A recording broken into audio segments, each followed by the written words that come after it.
మీరు ఎవరైనా సంతోషంగా జీవించాలని ఆశపడుతున్నామని వారు ఉంటే చూపిస్తారు ఒకసారి. సంతోషంగా జీవించాలని ఆశపడుతున్నాం అన్నవాళ్ళు. రైట్, అయితే ఏం చేయాలి? వెనకడకట మొత్తం అంతా చెప్పిన తర్వాత ఏదో అడిగాడట. ఇంత విన్న తర్వాత మీరు సంతోషంగా ఉండాలంటే ఏం చేయాలని అంటున్నానండి. ఏం చేయాలి చెప్పండి, గట్టి చెప్పండి. మీ అపవిత్రమైనటువంటి కార్యకలాపాలకు ఫుల్ స్టాప్ పెట్టాలి. Who is the happiest man? ఎవరు సంతోషంగా జీవిస్తారు అని ప్రశ్నిస్తే holiest man is the happiest man. పరిశుద్ధంగా జీవించు వాళ్ళు, పాపమును జయించిన వాళ్ళు, పాపిష్టి అలవాటుల నుండి బయటపడిన వాళ్ళు సంతోషంగా జీవిస్తారు. ఒక వచనం చదువుతాను రండి. సామెతల గ్రంథము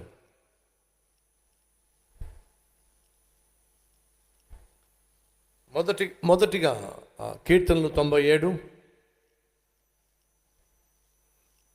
కీర్తనలు 97 11వ వచనం. కీర్తనలు 97 11వ వచనము. నీతిమంతుల కొరకు వెలుగును, యథార్థ హృదయుల కొరకు ఆనందమును వెత్తబడి ఉన్నవి. నీతిమంతుల కొరకు వెలుగును, యథార్థముగా జీవించు వారి కొరకు ఆనందము. అనగా యథార్థముగా జీవించే వాళ్ళు ఆనందంగా జీవిస్తారు. 32వ కీర్తన 11వ వచనము. నీతిమంతులారా యెహోవాను బట్టి సంతోషించుడి, యథార్థ హృదయులారా మీరందరూ ఆనందగానము చేయండి.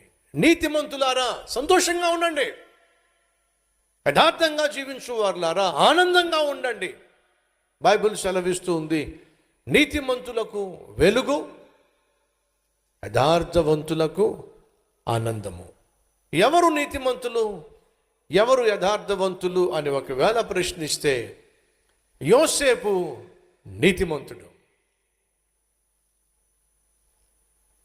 తను ఉద్యోగం చేసే చోట పాపము చేయమని తన యజమానుని భార్య తొందర చేసినప్పుడు తను చూసేవాళ్ళు లేరు, అడిగేవాళ్ళు లేరు, ప్రశ్నించేవాళ్ళు లేరు, నా అన్నవాళ్ళు లేరు. దేశము కాని దేశము, నాన్నకు అన్నదమ్ములకు దూరంగా జీవిస్తున్నాడు కాబట్టి ఏం చేసినా చెల్లిపోతుంది. అడిగేవాళ్ళు లేరండి. ఈరోజు మన మధ్య కొంతమంది అడిగేవాళ్ళు లేరు అనేటటువంటి ఒకే ఒక్క ఆలోచనతో ఏం చేసినా చెల్లిపోతుంది అని చెప్పి అనుకుంటున్నాను. ఏడుస్తుంది. జాగ్రత్త. నువ్వు ఉన్న ఒంటరి స్థితిలోనే యోసేపు కూడా ఉన్నాడు. ఒకరోజు నా అన్నవాళ్ళు లేరు, దేశం కానీ దేశము, అడిగేవాళ్ళు లేరు, ఏం చేసినా చెల్లిపోతుంది. పైపెచ్చు పాపము చేయమని చెప్పి ప్రోత్సహిస్తుంది అధికారి భార్య. కొన్నిసార్లు అధికారులే, నీ పైన ఉన్న వాళ్ళే నువ్వు పాపం చేయడానికి ప్రోత్సహిస్తారు, తప్పు చేయడానికి ప్రోత్సహిస్తారు, అక్రమముగా సంపాదించడానికి, అన్యాయంగా సంపాదించడానికి, అడ్డదారిలో సంపాదించడానికి, అడ్డమైన పనులు చేసి సంపాదించడానికి వాళ్ళు ప్రోత్సహిస్తారు. వాళ్ళు అలా సంపాదిస్తారు, నిన్ను సంపాదించమని ప్రోత్సహిస్తారు. ఏం చేద్దాం? అడ్డదారిలో అడ్డమైన పనులు చేసి, అపవిత్రమైన పనులు చేసి ఒకవేళ నువ్వు సంపాదించిన సంపాదన నిలబడుతుందంటావా? లేదో. ఏదో ఒక రోజు నువ్వు సంపాదించిందంతా కూడా తీసుకెళ్ళి నువ్వు కొని తెచ్చుకున్న రోగానికి ఖర్చు పెట్టాల్సి వస్తుంది. మర్చిపోదు సుమా. అపవిత్రంగా వచ్చినటువంటి సంపాదన నిలబడదు. మర్చిపోవద్దు. యోసేపుతో అంటుంది, రా పాపము చేయి, ఇంట్లో ఎవడూ లేడు. యోసేపు ఏమన్నాడు తెలుసా? నీ మొగుడు నీకు లేకపోవచ్చేమో కానీ నన్ను చూసే దేవుడు నాతో ఉన్నాడు. ఇంతటి ఘోరమైన దుష్కార్యము నా దేవుని ఎదుట నేను చేయను అని ఖచ్చితంగా చెప్పేశాడండి. చెల్లెళ్ళు, తమ్ముళ్ళు, సహోదరులు ఖచ్చితంగా చెప్పేసేయండి. పాపం చేయడానికి మీ బాయ్ ఫ్రెండ్ ప్రోత్సహిస్తున్నా, పాపం చేయడానికి మీ గర్ల్ ఫ్రెండ్ ప్రోత్సహిస్తున్నా, పాపం చేయడానికి నీ పై అధికారి ప్రోత్సహిస్తున్నా, పాపం చేయడానికి పక్కింటోడు ప్రోత్సహిస్తున్నా, పాపం చేయడానికి బంధువే ప్రోత్సహిస్తున్నా, పాపం చేయడానికి అప్పటి వరకు సహాయం చేసినట్టుగా, అండగా నిలబడినట్టుగా, ఎంతో కొంత తోడుగా ఉన్నట్టుగా కనిపించేవాడే నీకున్నటువంటి నిస్సహాయ స్థితిని, నీకున్నటువంటి ఒంటరితనాన్ని అదునుగా తీసుకొని, అవకాశంగా తీసుకొని, ఒకవేళ నీ చేత అపవిత్రమైన పనులు చేయించాలని ప్రయత్నం చేస్తే ఖచ్చితంగా చెప్పేసేయాలి, నేను ఈ ఘోరమైన పాపము చేయను. ఎందుకంటే నాకు తోడుగా నా దేవుడు ఉన్నాడు.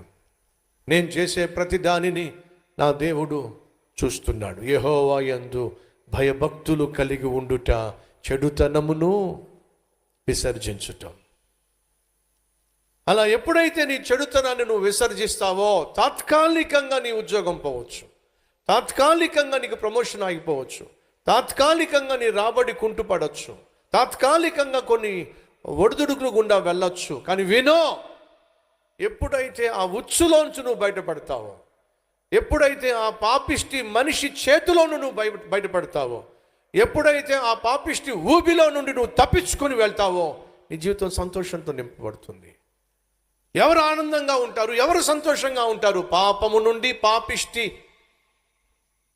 పన్నాగముల నుండి, పాపిష్టి ప్రజల నుండి, పాపం వల్ల రాబోతున్న ప్రమాదము నుండి నువ్వు తప్పించుకున్నప్పుడు ఆనందంగా ఉంటావు.